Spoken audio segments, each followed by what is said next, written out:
नमस्कार, आप देख रहे हैं 4 PM और मैं हूं आपके साथ निधि तिवारी। कभी 75 साल का नाम लेकर 2 दर्जन से ज्यादा सीनियर नेताओं को मार्गदर्शक मंडल में डाल देने वाला आरएसएस आखिरकार पीएम मोदी के इस्तीफे पर तगड़ा वाला यूटर्न ले चुका है। कहने का मतलब ये है कि अब पूरी तरह से साफ हो गया है कि अब 17 सितंबर को मोदी का इस्तीफा नहीं होगा, क्योंकि जो खबर निकलकर सामने आ रही है उसमें कहा गया है कि संघ ने मोदी के इस्तीफे वाले साइन बोर्ड को अचानक से पलट दिया है। लेकिन सवाल ये है कि जो आरएसएस चीफ मोहन भागवत मंच से 75 साल वाला इशारा कर रहे थे, अचानक सरेंडर कैसे हो गए और कैसे मोदी का इस्तीफा टला और किन लोगों ने इसमें अहम किरदार निभाया, ये सब कुछ हम आपको अपनी इस रिपोर्ट में बताएंगे और साथ ही साथ इस पर भी चर्चा करेंगे कि आरएसएस चीफ मोहन भागवत और पीएम मोदी के बीच जियो और जीने दो वाली कौन सी डील फाइनल हो गई है। तो सबसे पहले बात पीएम मोदी के एक लेख की जो सुर्खियों में है। ये वही लेख है जहां से ये बात निकलकर सामने आ रही है कि पीएम मोदी का अब 17 सितंबर वाला इस्तीफा कैंसिल हो गया है। ये लेख कई बड़े मीडिया संस्थानों ने छापा है और इस लेख में सबसे अहम बात 11 सितंबर की तारीख है। पीएम मोदी ने अपने लेख में 11 सितंबर की तारीख को बहुत ही अहम बताया है।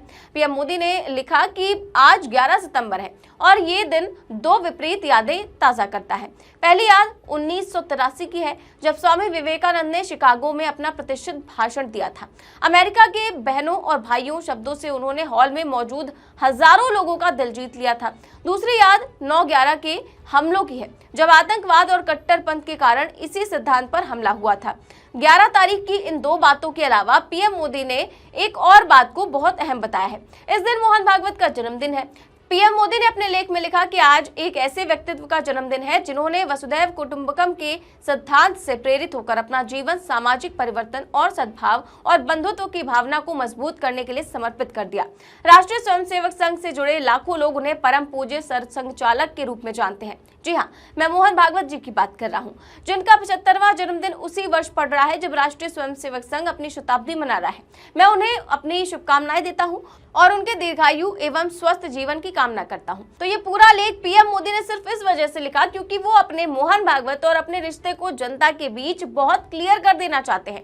लेकिन सवाल भी यहीं से खड़ा होता है कि आखिर कौन सी ऐसी मजबूरी है कि पीएम साहब ही लेख लिखकर मोहन भागवत को बधाई संदेश देना पड़ रहा है। ये भी तो संभव था कि मोहन भागवत के जन्मदिन पर आरएसएस या बीजेपी कोई बड़ा कार्यक्रम आयोजित करवा देता और उसमें भागवत जी का पूरा सम्मान हो जाता, लेकिन ऐसा हुआ नहीं, क्योंकि फिर जो मकसद था वो शायद पूरा ना हो पाता। और ये बात तो जग जाहिर है कि पीएम मोदी और मोहन भागवत के रिश्तों में खटास थी, चाहे वो नॉन बायोलॉजिकल वाली बात रही हो या फिर मंच से 75 साल के बाद शॉल उड़ाने वाली बात हो। दोनों में ये तस्वीर तो बिल्कुल साफ थी कि ये बातें सीधे सीधे पीएम मोदी के लिए कही गई हैं।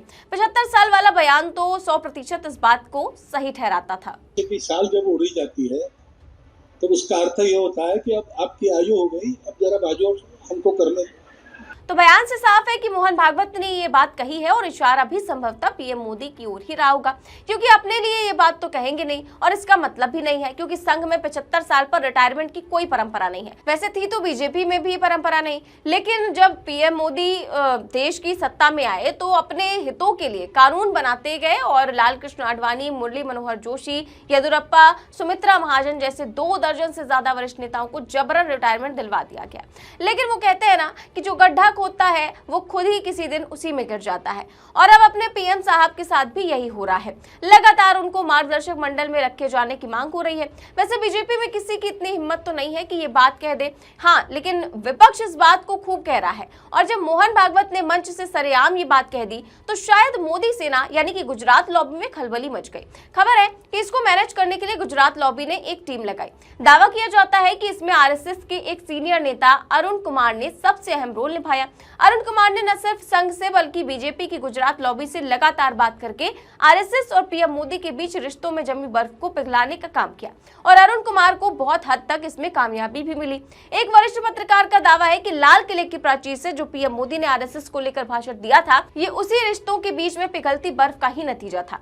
मीडिया रिपोर्ट के अनुसार अरुण कुमार ने जुलाई से लेकर अगस्त के बीच मोदी लॉबी और गुजरात लॉबी के बीच 3 राउंड बातचीत की, जिसमें न सिर्फ दत्तात्रेय होसबोले से लेकर बीजेपी के जेपी नड्डा जी से बात हुई, बल्कि एक शानदार रिजल्ट अगस्त में आया, और वो रिजल्ट ये था कि आरएसएस ने अपनी आर्थिक नीतियों को लेकर एक बैठक की, जिसमें मोहन भागवत ने सीधे मीडिया से बातचीत की और उनके सवालों का जवाब दिया। ये तारीख थी 6 अगस्त की। इसमें आरएसएस चीफ मोहन भागवत ने सीधे ये बात कह दी कि जो उन्होंने संघ कार्यालय में 75 साल वाला बयान दिया था वो किसी के लिए नहीं था, बल्कि ये बयान तो प्रसंगवश था। अब सवाल ये है कि अगर प्रसंगवश ही था तो फिर जब देश में इतनी चर्चाएं हुई तो भी तो ये बात कही जा सकती थी, और अगर कही नहीं जा सकती थी तो आरएसएस से संबंधित पत्रों में ये बात छप सकती थी। लेकिन ऐसा कुछ भी नहीं हुआ, क्योंकि शायद उस समय संघ भी यही चाहता था कि इसका जितना प्रचार हो उतना अच्छा है। लेकिन जब अरुण कुमार ने रिश्तों में जमी बर्फ पिघला दी तो सब कुछ बदल गया, और मोहन भागवत ने साफ कह दिया कि उनका बयान कभी भी पीएम मोदी को लेकर नहीं था। तो बात यहीं से साफ हो गई थी कि शायद अब रिश्तों में जो खटास थी वो खत्म हो गई है, और अटकलें 17 सितंबर पर पीएम मोदी के इस्तीफे को लेकर फिर भी बनी हुई थी। लेकिन अब जब पीएम साहब का सार्वजनिक तौर पर लेख सामने आ ही गया है तो माना जा रहा है कि पूरी तरह से गेम सेट हो चुका है। और क्योंकि अभी तक मोहन भागवत के पीएम मोदी के साथ 11 बर्थडे निकल गए, लेकिन एक पर भी लेख नहीं आया। मोहन भागवत का ये पहला ऐसा जन्मदिन है जिसमें उनको लेख लिखकर बधाई दी गई, और यहीं से ये बात फाइनल होती है। ऑल इज वेल का साइन बीजेपी को संघ की ओर से मिल चुका है, और यही वजह है कि पीएम मोदी बिहार चुनाव की कैंपेनिंग का ऐलान 17 सितंबर से ही कर चुके हैं। 17 सितंबर को पीएम मोदी अपने 75वें जन्मदिन पर गया जाएंगे और अपनी मां का पिंडदान करेंगे। हालांकि ये भी एक राजनीतिक स्टंट ही है, क्योंकि अभी हाल ही में पीएम मोदी की मां को बिहार में वोट अधिकार यात्रा के मंच से गाली दी गई थी। इसको भुनाने के लिए पीएम मोदी और बीजेपी पहले ही बिहार बंद कर चुकी थी, और अब पीएम मोदी अपनी मां का पिंडदान गया में कर रहे हैं। माना जा रहा है कि ताकि उनको इमोशनल अटैचमेंट मिल जाए।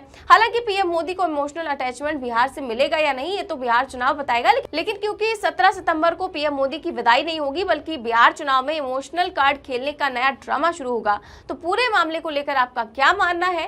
क्या पीएम साहब का लेख भागवत को मनाने का एक तरीका था, और क्या लेख से ये बात फाइनल हो गई है कि रिश्तों की खटास अब भाईचारे में बदल चुकी है, और क्या पीएम मोदी 17 सितंबर को इस्तीफा दे सकते हैं? आप अपनी राय हमें कमेंट बॉक्स में जरूर बताएं।